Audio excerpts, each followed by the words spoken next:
ह्या फिल्मचं वेगळेपण असं आहे की भेरा भेरा म्हणजे मुळात ते सांगायचं आहे, सॉरी, भेरा म्हणजे मालवणीमध्ये बहिराला भेरा म्हणतात. म्हणजे हैतो भेरोआ, हैता भेरा असं मालवणीत म्हटलं जातं. तर भेरा म्हणजे बहिरा, मूकबधीर मुलगा.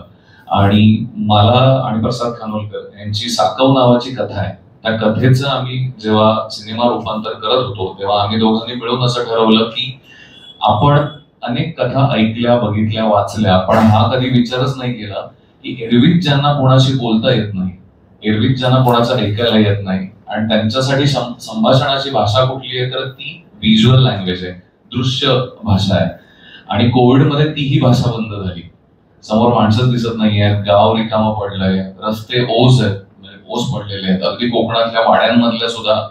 मग अशा वेळेला ह्या भेराचं काय झालं असेल, जो कुठल्याही बातम्या बघायला जात नाही, ज्याला कोणीही अफवा पसरवलेल्या नाही, तो त्याच्याच जगात असतो. मुळात त्याच्या आयुष्यात 2-3च माणसं आहेत, त्यांच्याशी तो बोलतो, आणि तेही जर बंद झालं तर त्याचं काय होईल, या अशा एका वेगळ्या विचारातनं, त्यांना समजून घेण्याच्या विचारातनं ही फिल्म करायचं ठरवलं.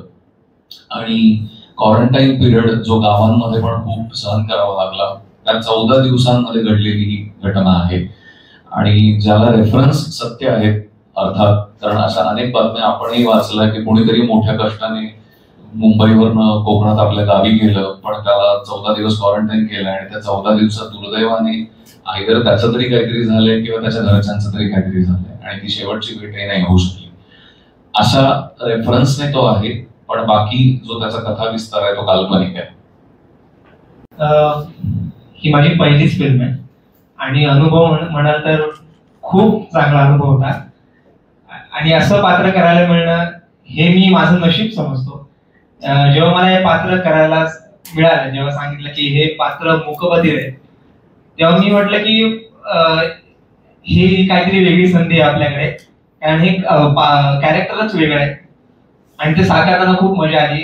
मुळात अशी माणसं मी बघितली होती ज्या माणसांशी मला कधीतरी बोलावंसं वाटायचं आणि मी बोलायचो, पण जी माझ्या गावात आहेत माणसं, आणि त्यांच्यासारखं पात्र करायला मिळणं हे मी माझं नशीब समजतो.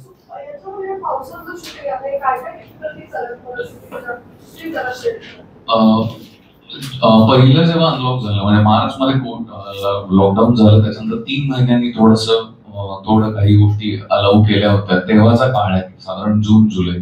त्याच्यामुळे पावसाळा हा अटळ होता आणि अर्थात शूटिंग करत असताना पावसाच्या कंडिशन आपल्याला हव्या तशा नसतात, कधी जास्त, कधी कमी, कधी नाहीच.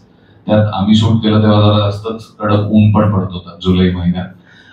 तर खूप साऱ्या डिफिकल्टीज आणि चॅलेंजेस आले, पण त्याचा आम्हाला फायदाच होत गेला, कारण की ते जर आले नसते तर कदाचित आपण जे म्हणतो की चॅलेंजिंग सिच्युएशन आल्या तर आपण जास्त स्ट्रॉंग विचार करतो, तर तसंच काहीसं झालं.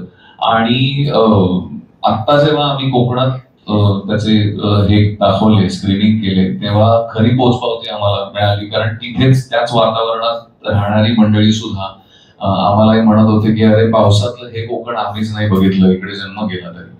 तर आणि ही फिल्म बनवत असताना बऱ्याचदा असं होतं की आपण चित्रपटात मोठ्या पडद्यावर जेव्हा कोकण बघतो तेव्हा ते फोटोजेनिक करण्याचा प्रयत्न केलेला असतो, आय कॅन्डी, की त्या फ्रेम छान किती दिसतील, असाच प्रयत्न बऱ्याचदा बघायला मिळतो.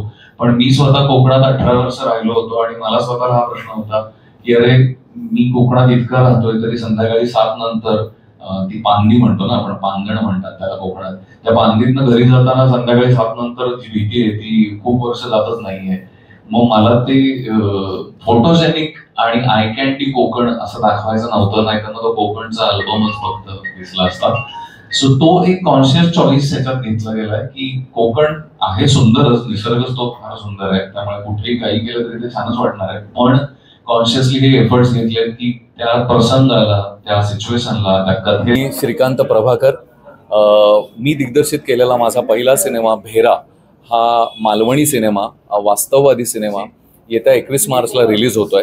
आम्ही 28 फेब्रुवारीला सिंधुदुर्गातल्या नाट्यगृहांमध्ये हा रिलीज केला. याचं कारण तिथे सिनेमागृहांची संख्या कमी आहे आणि जास्तीत जास्त मालवणी माणसापर्यंत हा पोचावा म्हणून आम्ही तो केला.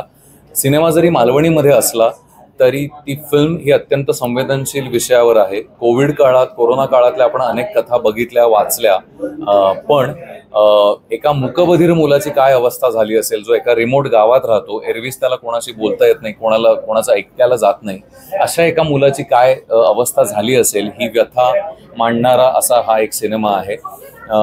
आणि गेले 1.5 वर्ष आम्ही अनेक फेस्टिवल्समध्ये हा सादर केला आणि आम्हाला आमच्या प्रयत्नांना, धडपडीला चांगलं यश मिळालं. आत्तापर्यंत हा cinema Cannes film market, Pune international film festival, Chandrapur film festival, Stuttgart Germany, Asian film festival अशा सगळ्या ठिकाणी दाखवला गेला आहे. काही ठिकाणी त्याला अवॉर्ड्स मिळालेले आहेत.